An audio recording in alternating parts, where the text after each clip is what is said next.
Hello and welcome to Bottom Line. A week has passed since the Union Budget 2013-14 was presented in Parliament by the Finance Minister P. Chidambaram. There's been a lot of reaction, some good and some not so good. The markets were a little concerned in the beginning, but they seem to have recovered. What are the signals that are coming out now that people have had the time to look at the budget as a whole and also understand some of the explanations that came after? Well, joining me to answer some of those questions is the President of CII, Adi Godrej, also Chairman of Godrej Industries. Mr. Godrej, thank you so much for joining us. Sure.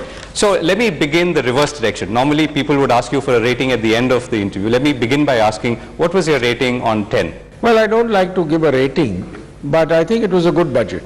I think it's addressed a lot of the issues, and if properly implemented and properly executed, I think this budget could lead to a growth recovery in the country. Right. So, and CII's 4 principles as it went into the budget, if I recall, were consolidation, revival of investment, consumption and inclusive growth. So let's begin with revival of investment, since that's a big industry concern. What in the budget gave you the comfort that that could happen? Well, there were some good provisions. For example, the investment allowance provision was a good one. Some of the provisions where he has encouraged investments into the stock markets, debt markets, etc. are good. This clear definition between FDI and FII will be good, because that will enable a lot of FII investment to come into certain areas where FDI is limited. Right. So I think many of the provisions, there are many detailed provisions which will help investment. And of course, we are looking forward to the Reserve Bank of India also cooperating, bringing interest rates down, because together with that, I think investment could be revived. So industry, to my understanding, was also looking for some significant signals or steps that would show how some of those stuck projects, particularly in the infrastructure sector, could get moving. That may or may not be a budget exercise, but did you get that comfort that... Well, that's clearly nothing to do with the budget, but the Finance Minister did make a few statements in his budget speech that he would like to see these expedited. The formation of the CCI under the Prime Minister is a very good development, and it's met twice already, and we do hope that these projects get cleared. But it's not just only these large projects which the CCI will look at. Across the country, at the state level, central level, there are many projects that have been held up. As it is, project implementation in India takes much more time than in most parts of the world, but over the last 2 years it's taken even more time. And clearance, environmental clearances, other clearances, I hear now a lot of projects have been held up because of some defense clearances. So we must be clear that it's not good for us to go through so many different permissions, so many different stages of a project implementation. We must find a way that project implementation is expedited. Let me ask a larger question, I mean, which I'm sure our viewers would want to know. What's holding back growth in India today? Well, 2 things. I think one, there has been some effect from the global situation, clearly. But more importantly, our reform program was very slow over the last couple of years. Of course, fortunately, over the last 4 months or so, we seem to have brought in several reforms. The goods and services tax legislation, which will add 2 percentage points to India's GDP growth, has been unduly delayed. We need to pay a lot of attention to get it passed very soon. That will be a game changer. That will help growth a lot. But there is no reason, with the right kind of execution, right kind of implementation, that India cannot grow at between 8 and 10%. Right, so I'll come back to growth, the assumptions for growth and some of the contentious issues there. But the other 2 points were consumption and inclusive growth, right? And consolidation, fiscal consolidation will come back later. What in this budget, or what in general do you think is going to trigger increased or heightened level of consumption? I think there are many provisions in this budget which help inclusiveness. For example, the accent on skilling, training, women, etc. So I think inclusive growth has been addressed quite well in this budget, and if the GDP growth can pick up, I think the inclusive growth will be an added benefit. In fact, I believe that inclusiveness will add to growth.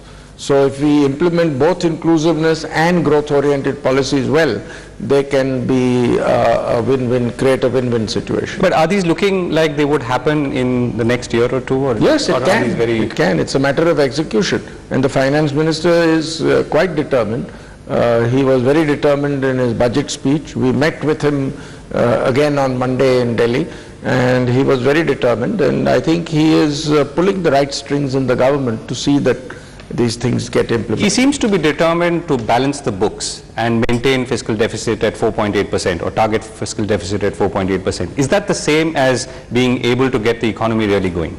No, it's not the same, but he is very determined to get the economy growing too. So I think he's clearly putting a lot of emphasis on it, both as a member of the cabinet, as a member of some of the committees. But most importantly, he realizes that unless the economy grows better, the fiscal deficit target will be difficult to achieve.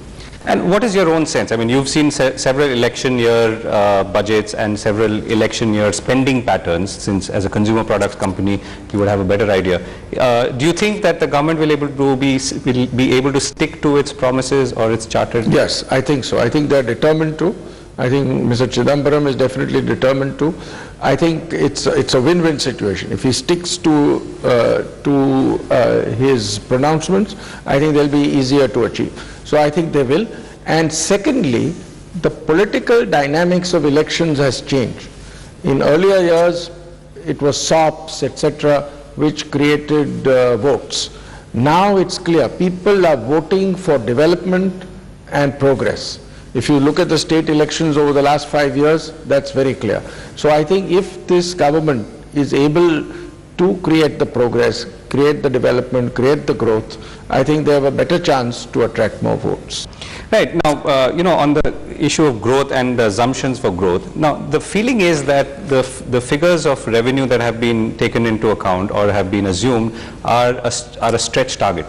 Right. Now, first of all, are you comfortable with those targets? I think the targets, I am comfortable with the targets, provided the GDP growth is around 6.5%. That's important. Nominal GDP growth is critical, which has been assumed to be 12.5 to 13%. Now, unless inflation comes down dramatically or growth comes down, I think these targets will be met. However, even if revenue falls short of targets, I think he will achieve the fiscal deficit target, because disinvestment could be a little more than targeted. There could be other expenditure cuts. Subsidies could be cut further. So there is a certain amount of maneuverability. But he is very determined, even for this financial year, to have achieved not just 5.3% but 5.2%, and now he says it might be even slightly lower. I think is remarkable, and he is very determined on that. And on that depends a lot of how we do both in GDP growth and various other factors. Right. So it almost seems like a chicken and egg, but let me come to the egg, if one may call it that. So as a representative of a leading industry body like CII, when you look around at your own, the Godrej group, for instance, and other groups, are you getting a sense that we are moving towards that higher growth rate? Yes. I think I'm not getting a sense from business performance, because our business performance was good even last year, when the economy did very poorly, and even in this financial year.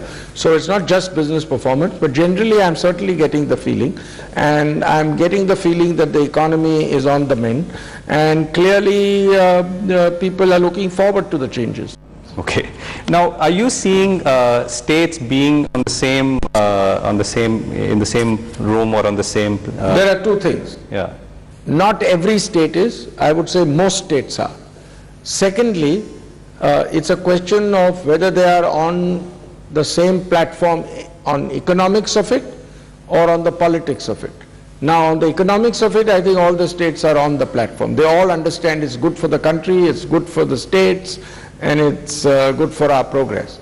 There are some political considerations, because there might be some reluctance to see that such a great legislation comes through in whose government. So there would be some political play. But other than that, I think this is not something that is that there's much of a debate as to whether it's good for the country or not. Everybody's agreed it's very good for the country. So as you're saying that as industry, you're not apprehensive that it will get further delayed or considerably further delayed? It could. I'm not saying. You can't be sure of anything until it is actually enacted and done. But we earlier thought that some of the bills which were in Parliament won't pass, but they did pass.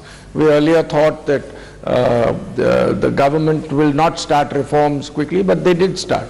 So I'm not sure that it will be implemented at an early date, but I'm confident that it will be implemented soon. Right, Mr. Godrej, let's take a break on that, but we'll come back and continue this conversation. And we're also going to ask Mr. Godrej about taxing the super rich. Stay with us.